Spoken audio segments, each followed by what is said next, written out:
आज इस वीडियो में मैं आपको बताने वाला हूं कि electric field due to uniformly charge ring क्या होता है, क्या इसका फॉर्मूला ड्राइव कैसे करते हैं, वो मैं आपको इस वीडियो से बताने वाला हूं। तो आइए शुरू करते हैं। सबसे पहले आपको बता दूं कि अगर किसी रिंग पे मान लीजिए कोई एक रिंग है, इसकी पूरी सरकमफेरेंस के अलोंग चार्ज आपने डिस्ट्रीब्यूट किया है। सरकमफेरेंस के अलोंग क्या किया है? चार्ज को डिस्ट्रीब्यूट किया है। तो इस पूरी बॉडी पे जो चार्ज है, टोटल चार्ज कितना है बेटे? क्यू। इसकी पूरी बॉडी पे जो चार्ज है वो कितना है? क्यू। मतलब जो रिंग है, रिंग के सरकमफेरेंस रिंग के सरकमफेरेंस पे जो चार्ज है, उस चार्ज की वैल्यू कितनी है? क्यू। अब इस चार्ज रिंग की जो रेडियस है, वो मैंने मान ली रेडियस कितनी बेटा? Capital R. कितना मान लिया? रेडियस कितनी बेटा इसकी? Capital R. मान लीजिए ये क्या है? इसका कैपिटल आर रेडियस है। बात समझे? अब जो इसका सेंटर पॉइंट ओ है, ये जो इसका सेंटर पॉइंट ओ है, इस सेंटर पॉइंट से मैं चाहता हूं कि एक पॉइंट जो कि इसके एक्सिस के अलोंग हो सकता है या फिर इसके सेंटर पर हो सकता है। मान लीजिए मैं दो पॉइंट लेता हूं, जैसे ये दो पॉइंट लिए, एक पॉइंट ले लिया ओ और एक पॉइंट ले लिया मैंने कहा कहीं एक्स डिस्टेंस दूर, क्या ले लिया? एक पॉइंट लिया पी। अब हमने बोला है कि electric field due to a uniformly charge ring की वजह से क्या होगा? Electric field. अब हम चाहें तो इस पॉइंट पी पर बता सकते हैं या इस पॉइंट ओ पर बता सकते हैं क्या कि इलेक्ट्रिक फील्ड की वैल्यू क्या क्या हो सकती है। तो पहले हम लोग इंटरेस्टेड है किसके लिए? इस पॉइंट पी पे इलेक्ट्रिक फील्ड की वैल्यू क्या होगी। तो आइए देखते हैं कैसे। सबसे पहले मैं क्या करूंगा कि जो तरीका है इसका सॉल्व करने का, मैंने एक छोटा सा एलिमेंट लिया, किसका? चार्ज रिंग का। मान लीजिए इस रिंग का चार्ज लिया मैंने डी क्यू, उसकी लेंथ ले ली मैंने क्या? जो भी कुछ होगी, बट हमने डी क्यू एलिमेंट लिया। क्या लिया बेटा? D Q element. अब इस डी क्यू एलिमेंट की वजह से इस पॉइंट पी पे जो इलेक्ट्रिक फील्ड होगा वो अलोंग दिस लाइन होगा। कैसे होगा बेटा? अलोंग दिस लाइन होगा। मान लीजिए अगर ये पॉजिटिव चार्ज है तो इसकी वजह से जो इलेक्ट्रिक फील्ड होगा वो कहाँ होगा? डी बार की तरफ होगा। बात समझे? अगर सेम चार्ज डी क्यू मैं इसके जस्ट ऑपोजिट मानता हूं, क्या? डी क्यू जस्ट इसके क्या माना? ऑपोजिट माना। ठीक है, तो उस चार्ज की वजह से इस पॉइंट पी पे जो इलेक्ट्रिक फील्ड होगा वो भी क्या होगा? Along the line, but different direction to d. तो इसको मैंने क्या बोला? डीई बोला। क्या बोल दिया मैं? DE one. इसको बोलते डीई टू। क्या बोल दिया? डीई वन और डीई टू बोल दिया। अब बात आती है डिस्टेंस की। किसकी आती है बेटा? जो चार्ज रिंग है, चार्ज रिंग से इस पॉइंट पी की डिस्टेंस क्या है? एक्चुअली में ये चार्ज रिंग क्या है? ये ऐसे एक रिंग है, ये ऐसे क्या है बेटा? एक रिंग है। देखो क्या है, ये हमारा कोई एक रिंग है। जस्ट अ सेकेंड, ये क्या हमारी एक कोई चार्ज रिंग ऐसे है, ऐसे पूरी चार्ज है। अब इसके एक हल्के से पार्ट से इस पॉइंट पी पे इलेक्ट्रिक फील्ड बतानी है, इस हल्के से पार्ट से इस पॉइंट पी पे क्या बतानी है हमको? इलेक्ट्रिक फील्ड बताना है। तो वो इलेक्ट्रिक फील्ड इसकी वजह से इधर जाएगी, इसकी से इधर जाएगी। और मान लीजिए ये एंगल आपने मान लिया थीटा, और ये भी एंगल क्या बन जाएगा हमारा? थीटा। क्यों? सिमेट्री लग जाएगी। ठीक है, क्योंकि ये डिस्टेंस और ये डिस्टेंस क्या हमारी इक्वल है। तो इसको अगर आप पाइथागोरस थ्योरम से ये डिस्टेंस निकालोगे, परपेंडिकुलर बेस और हाइपोटेन्यूज, तो ये क्या आ जाएगा हमारा? अंडर रूट में r square plus x square. और ये भी क्या आएगा बेटा? R square plus x square. General formula जो हमारा होता है electric field due to a point charge due to a charge, वो क्या होता है? के क्यू या फिर के क्यू बाय आर स्क्वायर। ये तो फॉर्मूला होता है किसका बेटा? हमारा इलेक्ट्रिक फील्ड का। सभी लोग जानते हैं इलेक्ट्रिक फील्ड का फॉर्मूला क्या होता है हमारा? के क्यू बाय आर स्क्वायर। सभी लोग जानते हैं। अगर मैं बोलूं कि इस चार्ज की वजह से पॉइंट पी पे जो इलेक्ट्रिक फील्ड डी वन है, उसकी वैल्यू क्या होगी? उसको मैंने मान लिया डी वन। वो कितना आएगा? K D q divided by distance का स्क्वायर। तो रूट क्या हो जाएगा हमारा? हट जाएगा, तो आर स्क्वायर प्लस में एक्स स्क्वायर, ये आ जाएगा। सिमिलरली और आप देखेंगे तो डी टू, सेम चार्ज है सेम डिस्टेंस है, तो वो भी क्या रहेगा हमारा? D two. तो कितना आएगा? K D q divided by are square plus x square की पावर वन हो जाएगा। ये भी क्योंकि स्क्वायर हो जाएगा, आर स्क्वायर है तो रूट का स्क्वायर होकर क्या देगा आपको? वन बाई टू का स्क्वायर करो क्या देगा? वन देगा। समझते हो? अब देखिए ये डी टू और ये d one, they are same in magnitude but in different direction. कैसे?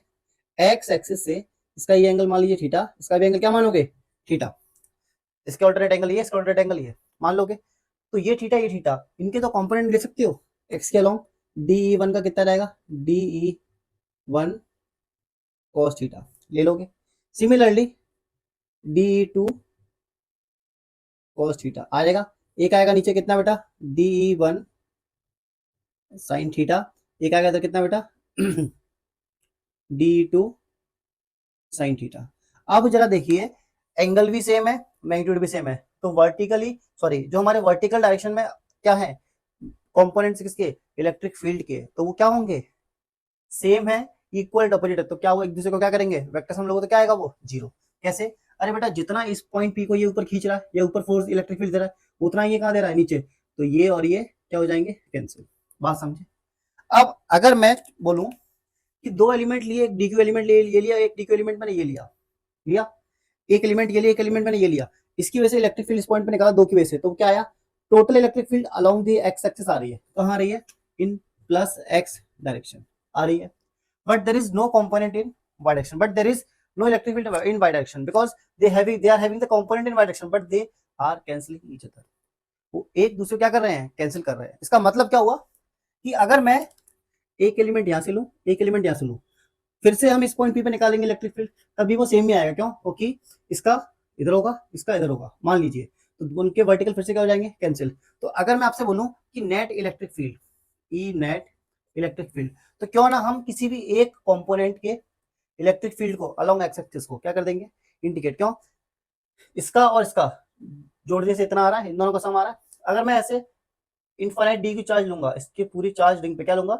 इनफाइनाइट डी की चार्ज लूंगा, तो ये ई नेट आ जाएगा, कैसे, क्योंकि डी क्यू चार्ज एलिमेंट लिया, एक और लिया, दो लिया, तीन लिया, चार लिया, पांच लिया, छह लिया, सात लिया, कई सारे ले सकता हूँ पूरी रिंग पे, कई सारे होंगे, तो उन सबको जब मैं जोड़ूंगा तो क्या देंगे, नेट इलेक्ट्रिक फील्ड देंगे, किस पे, इस पॉइंट पी पे।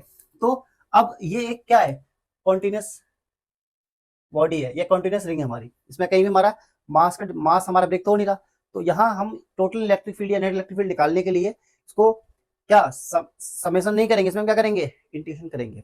तो कैसे करेंगे जरा देखिए, अब हम चाहे तो इसको ले लो, चाहे इसको ले लो, किसी को भी ले लो, अब किसी को भी क्या कर देना है, इंटीग्रेट कर देना है, कैसे, अब डी वन की वैल्यू यहाँ रख दो या डी टू की वैल्यू यहाँ रख दो, बात बराबर ही है, तो ई नेट जो आएगा वो हमारा क्या आएगा, integration of D E one cos theta.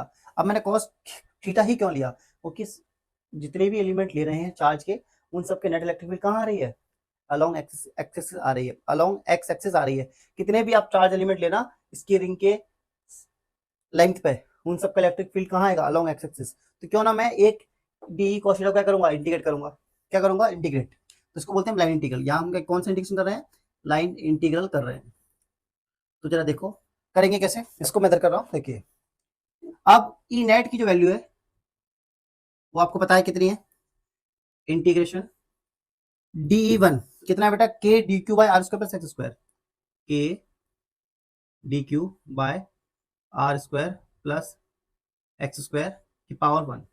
अब कॉस थीटा को अगर फिगर से देखोगे, थीटा बेटा परपेंडिकुलर हाइपोटेनस बेस, बेस कितना है हमारा एक्स है, तो अगर हम कॉस थीटा को फिगर से देखें तो कॉस थीटा हमारा कितना आ जाएगा, कॉस थीटा एक्स अपॉन में r square plus x square की पावर 1/2, रूट को लिख सकते, क्या आप 1/2 लिख सकते हो। अब ये वैल्यू यहाँ रख दो, कितना आ जाएगा, एक्स अपॉन में r square plus x square की पावर 1/2।